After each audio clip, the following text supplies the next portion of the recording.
So hello everyone, welcome back to new video. So friends, আজকের ভিডিওতে আরেকটা art কলেজের এন্ট্রান্স এক্সামের প্রসিডিওর সম্পর্কে পুরো ডিটেলসে আলোচনা করব। তো ভিডিওটা লাস্ট পর্যন্ত দেখতে থাকো, অনেক ইনফরমেশন পাবে। তো লেটস স্টার্ট। সো ফ্রেন্ডস, আজকে যে আর্ট কলেজ সম্পর্কে আলোচনা করব সেটা হচ্ছে government college of art and craft. তো এইটার যে এন্ট্রান্স এক্সাম, এটার কিন্তু প্রসেসটা একটু লম্বা হয়। তো এন্ট্রান্স এক্সাম এখানে দুটো হাফে হয়ে থাকে, একটা হচ্ছে ফার্স্ট হাফ, একটা হচ্ছে সেকেন্ড হাফ। ফার্স্ট হাফে মূলত তোমাদেরকে মডেল স্টাডি দেওয়া হয়, এটা প্রতিটা ডিপার্টমেন্টের ক্ষেত্রে কম্পালসারি, এবং সেকেন্ড হাফে তোমাকে ডিপার্টমেন্টাল কাজ অনুযায়ী এন্ট্রান্স এক্সাম দিতে হয়।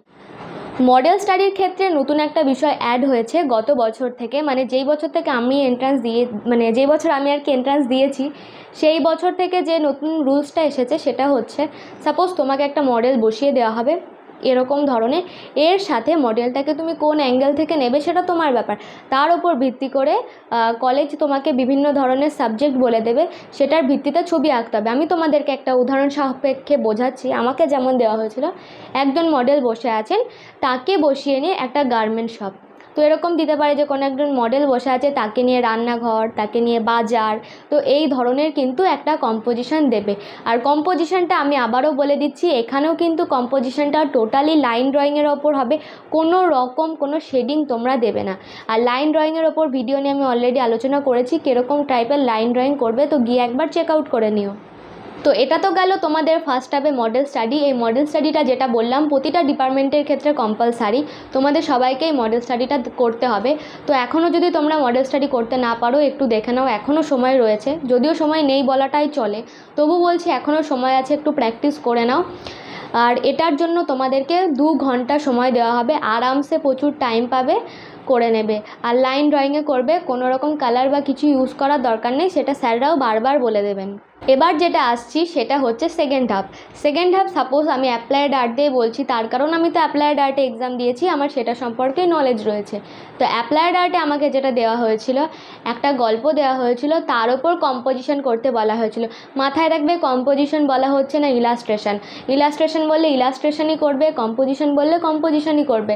যেমন কোশ্চেন দেবে ঠিক তেমন কাজ করবে। আর সেকেন্ড হাফের যে এক্সাম, সেটা কিন্তু একটু বড় হয়, 2 ঘন্টার মধ্যে প্রচুর কাজ দেওয়া হয়। তো এটা একটুখানি কঠিনই হয়ে যায় ব্যাপারটা, তবে ধীরে সুস্থে ঠান্ডা মাথায় করবে, কোনো প্রবলেম হবে না। তো ওটা তো একটা দিয়েছিল কম্পোজিশন, একটা গল্প দিয়েছিল, তার ভিত্তিতে একটা কম্পোজিশন ছিল। আর একটা ছিল একটা টাইপোগ্রাফি। যারা অ্যাপ্লায়েড আর্টের স্টুডেন্ট বা অ্যাপ্লায়েড আর্ট সম্পর্কে জানো যে জিনিসটা কী, তো আমাদের অ্যাপ্লায়েড আর্ট গ্রাফিক ডিজাইনের ক্ষেত্রে কিন্তু এই যে টাইপোগ্রাফিটা খুব একটা ইম্পর্টেন্ট জিনিস। আর টাইপোগ্রাফির ফিনিশিংটা কিন্তু কোনো কম্পিউটার, ল্যাপটপ এইসবের হেল্পে না, হাতের হেল্পে টাইপোগ্রাফি করতে হবে, একদম পুরো নিখুঁত, যেন পুরো কম্পিউটার প্রিন্ট মনে হয়। তো এইটা দেখার জন্যই কিন্তু একটা ছোট্ট টাইপোগ্রাফি দেওয়া হয়। এছাড়া এমন একটা জিনিস, সাপোজ কিছু হলো তোমাদের ডিপার্টমেন্ট বেস কাজ দিয়ে দেবে। আমাদের যেমন আর একটা দিয়েছিল, যে একটা স্কোয়ার দিয়েছিল, ওই স্কোয়ারের 5টা অবজেক্ট আমাদেরকে আঁকতে বলেছিল। তো এটারও টোটাল, এই 3টে জিনিসের টোটাল টাইম ছিল 2 ঘন্টা। এবং যে কম্পোজিশনটা দিয়েছিল সেটা কিন্তু ওয়াটার কালারে করতে দিয়েছিল। এখানে একটা বড় ধামাকা হচ্ছে, ওয়াটার কালারে কম্পোজিশন, তারপরে 2টো কাজ, মানে একটা টাইপোগ্রাফি, একটা এগুলো কী করে কমপ্লিট করবে জানি না। আর বাকি ডিপার্টমেন্টগুলোতে কী দেয়, তবে মোটামুটি এরকম টাইপেরই কিন্তু দেয়। পেন্টিংয়ে আমি যতটা জানি, আমি শুনেছিলাম একটা অ্যান্টিক মডেল স্টাডি ওয়াটার কালারে কমপ্লিট করতে দিয়েছিল। আর টেক্সটাইল রয়েছে, উড অ্যান্ড লেদার রয়েছে, ওগুলো তো ডিপার্টমেন্ট ওয়াইজ কাজগুলো দিয়ে থাকে। তো এটাই হচ্ছে মেন ব্যাপার, যে 2টো ভাগে এরকমভাবে এক্সাম হয়। আর একটা বলে দিই, এখানে কিন্তু কোনো থিওরি রাইটিং কোনো ব্যাপার থাকে না প্র্যাকটিক্যাল এক্সামের দিন, তারপরে থাকে ভাইবা।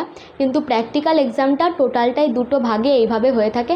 মর্নিং ভাগে হয়ে থাকে তোমাদের মডেল স্টাডির সাথে কম্পোজিশন, আর সেকেন্ড হাফ মানে আফটার টিফিন, ওই যেটা বললাম ডিপার্টমেন্টাল এক্সাম যেটা হয়ে থাকে। তো একটু ডিপার্টমেন্ট কাজগুলোর ওপরেও নজর দাও, শুধু কম্পোজিশন করলেই হবে না। আর তো আরও সব বলেছি কীভাবে কী করতে হবে, একটু চ্যানেলটা ফলো রেখো, তোমাদেরকে আরও আপডেট দিতে থাকবো। তো আরও যদি কোশ্চেন থাকে অবশ্যই জানিও।